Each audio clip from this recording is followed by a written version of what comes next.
Hello everyone. In this lesson, let's ensure that our test helpers can't be imported into the main code. Right now, we have functions like createUser, createIdea here, and some developer other than us might think it's a good idea to use these functions to create users and ideas. But it's not. They create test data. And moreover, if imported into the production code, various after all, before each won't work, and it will unnecessarily create another app context. Basically, it should only be used in integration tests. For this, let's adjust our ESLint to forbid importing createUser anywhere except for integration.test.ts. So, let's first check that it's currently possible. That is, you can call it here. Here's createUser, and nothing stops us from doing it. So we've imported it, and it works. We have already once prohibited certain imports in ESLint for a front-end application and used this plugin for it.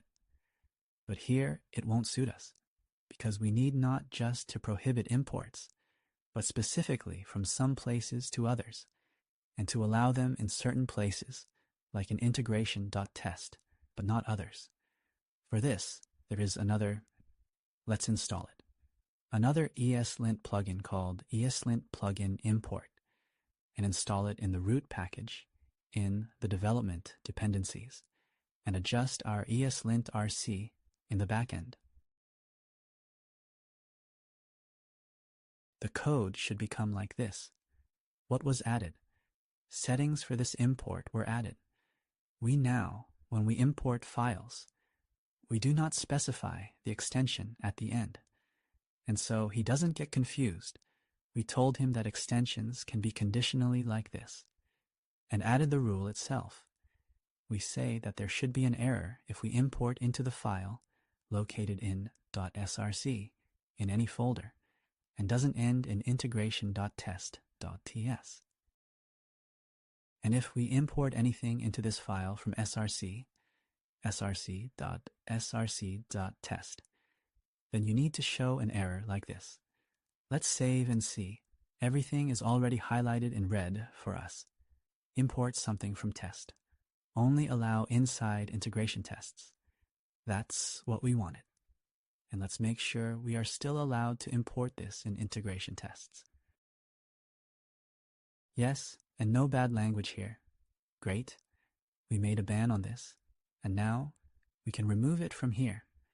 And while we're working with all sorts of configs, let's ensure our tests don't end up in the build. Let's build it now with pnpm build and see what happens with our tests. So, dist backend src, and the folder itself got in.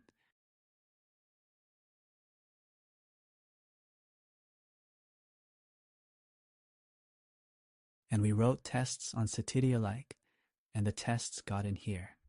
I believe they shouldn't be in the build. For that, we need to create another ts config that will be used only for the build. And this ts config will be used during development. Let's mark it like this. ts config.build.es. And it's simple. It will just be build.json. Sorry, it inherits our regular ts config, but just excludes everything from the test folder, and everything that ends with test.ts. We created this config and now need to use it in our package.json in the build.ts command. Before, we referred to this config, but now we will refer to the build config. All right, let's build again. pnpm build. So, pnpm build works. Let's check if the test files were created. Firstly, the test folder is gone, and secondly, there are no tests here either. Great, that's what we aimed for. Let's just make sure we haven't broken our regular project.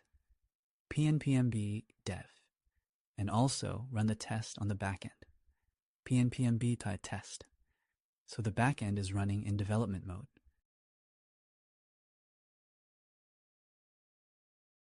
Tests are passing. Awesome. Thank you, everyone. We can move on.